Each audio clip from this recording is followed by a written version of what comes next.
Hello, everybody. Welcome to another episode of Chalkboard Chats. My name is Henry. I'm a life coach for teachers. And on this channel, we talk all things teaching and everything in support of teachers. So today, I was watching something on my laptop and I heard somebody talk about pain points. And I was like, wait a second. This is something that I realized that is so prevalent in teaching where teachers have their own individual pain points. And I noticed this when earlier this year I was talking to management about workshops. So I'm a life coach, but I'm also an English teacher. And at the school that I work for, I every now and then do like life coaching workshops. So we were talking, we were discussing, and I told management, I said, I think it is a good idea to do a workshop on stress that is particularly focused on the stress that comes from using our new software. Because in July no, it's been longer, I think.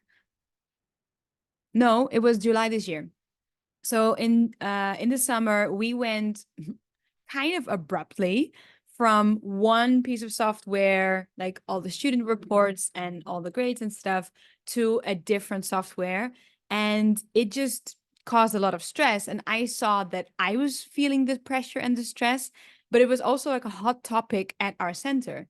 So in the teachers lounge, we would discuss often, like, how does this work? How do you figure this out? I got this error. How do we get around this? And I told upper management, I said, we're having a lot of stress around this. Is it a good idea to host a workshop and to see if we can get some tools that make it easy for us to deal with the stress that comes from this new software? And they replied, they either said it was like too broad or too specific. I don't really remember, but basically it was dismissed. It was like, no. I went, fine. Then we discussed again about doing workshops, and he was like, "Hey, can you do another workshop? We have some time in our like workshop schedule." And I said, "Yeah, I think stress management for teachers is still a great idea." He was like, "Yep, fine." I was like, "Okay." But because we've had this conversation about the new software and it was dismissed to focus on that, I felt it was necessary to come up with different examples. So, yes, stress is like kind of universal, but to apply the tools, I needed some examples of the triggers, like what can be very stressful for teachers. And I I wrote things down like observations, difficult parents, and during the workshop, I used these as examples. And at some point, I asked everybody, I said, hey, what causes you the most stress? If you think back on like the last month, the last couple of weeks, what two or three main issues are causing you the most stress? And everybody was like, the new software. And it was funny because at the time of the workshop, I hosted it from the center. So I literally went to the school and sat in like this tiny little, they called it learning pods. And it was an online session, but my manager at the time was actually in a learning pods, one little corner alley hallway to the other side. So after the workshop, I talked to him. I said, so what do you think? What are your thoughts? He was like, well, it's so surprising how everybody just is so stressed on about this new software. He also thought that, observations would be very stressful, but he was like, no, everybody's just freaking out about all the deadlines that we have with this software and how complicated it is and how all these errors. He was like, well, this is very good insight. And I was like, yeah. So I told him, I said, I made the mistake of listening to management and not including all the stress that we have had about this software in the workshop. And I was a bit like, never ever listen to management again.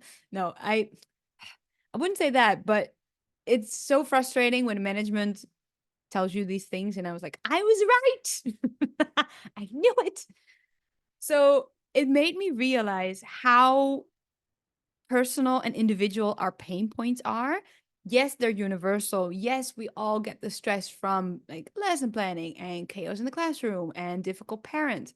But the ones that stick with us the most, or the ones that keep popping up, are very personal, and they can kind of fly under the radar if we're not careful. So this episode, I really wanted to highlight the importance of acknowledging your personal pain points and to do something about them. But when I say that, you need to make sure that you take yourself by the hand.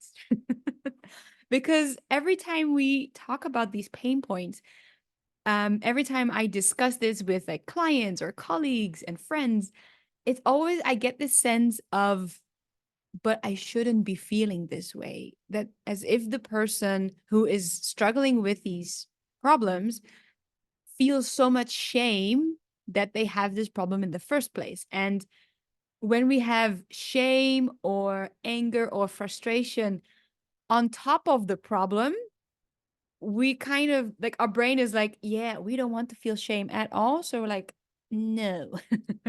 So the first thing is to acknowledge that it's not always smooth sailing in this job. And half of the time, it is because of something that we're thinking. Most of the time, no, I want to say most of the time, it's always because something that we're thinking, but it is something that we are creating for ourselves. And these issues can be buried deep under a layer of shame and frustration and self-loathing. So when you're diving into your personal pain points, make sure that you go about it with a gentle, open heart, a gentle, open mind, because it's not useful to put over another layer of anger or frustration or self-loathing. Um, so basically, step number one is to uncover your personal pain points.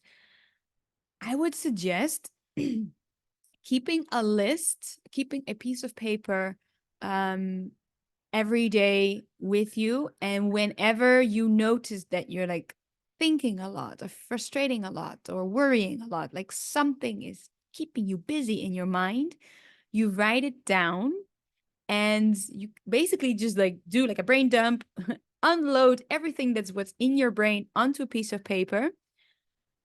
That on its own is like, feels like so much lighter already, but you leave it for the day. You write it down and then you don't do anything about it just yet. What is very useful is to gather up a couple of days or a couple of situations of these issues. Then after, it can be 2 days and you may have like 10 pages full. It can be 2 weeks and maybe you just barely managed to get 1 page. No judgment. When you have some material to study, read back through it and kind of like circle and highlight what the thoughts are. So whenever we talk about, oh, this would happen today, the story that we tell ourselves is full of real facts and our opinion about it. So when we say, oh, our students were wild and crazy, the real facts are that there were X amount of students in the class and they used these kinds of words with this volume. That's like clinically the facts. Our opinion about it is that they were wild and crazy and loud and obnoxious. And when you look at microphone, I just put you over here.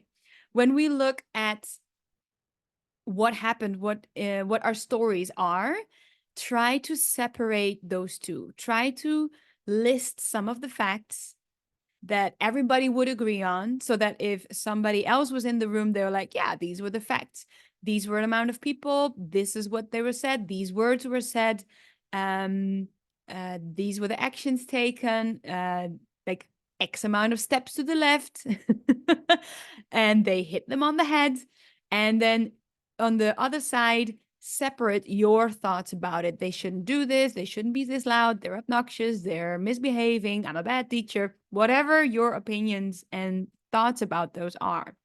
And the more you do this, the more that you are kind of like digging through your own brain, like taking apart your own stories and putting them in, you separate like I kind of see it as like a, a tied up knotty thing of yarn, and you separate it and you make them into clean, organized lines.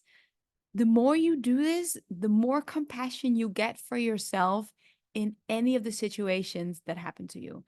And when you're digging through your own stories and you're separating out the two, the facts from the thoughts, you get this sense of ownership where at some point you see a trend, or at some point you see like a reoccurring topic, something that is keeping you in this loop. And once you see it, you immediately get some distance from it, and then you get some control over it, because then you can change it. And when you have this list, have so much compassion for yourself, because you are a teacher, you are doing your best. And even on our best days, it gets to be absolutely shite. So when you're working through this, try to see it as, this is what we're dealing with. This is what life has given me. These are the cards I've been dealt, and I am doing my best. I am a human. I'm a human first, teacher second. And I am constantly doing my best to work with the tools that I have, the knowledge that I have, and I make the best decisions on the moments that I make them. I have my own back, and I will deal with the cards that I've been given. Sometimes the cards are shit, but I am still continuing and doing my best.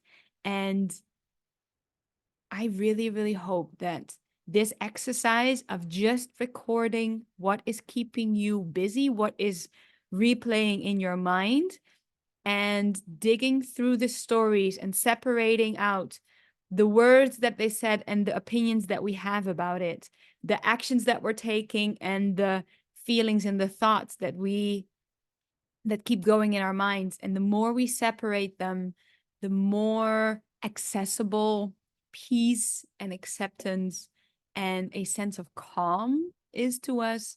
So that is my top tip for today. Make a list of all the pain points and take them with you. Like, this is your assignment. This is what life has given to you. This is your task. It's not supposed to be easy. It's not supposed to be fun. This is your kind of like heavy weight that once you are good at lifting it, you are so much stronger for it. And I really hope this helps. So please let me know in the comments below, and I'll speak to you soon. Bye-bye.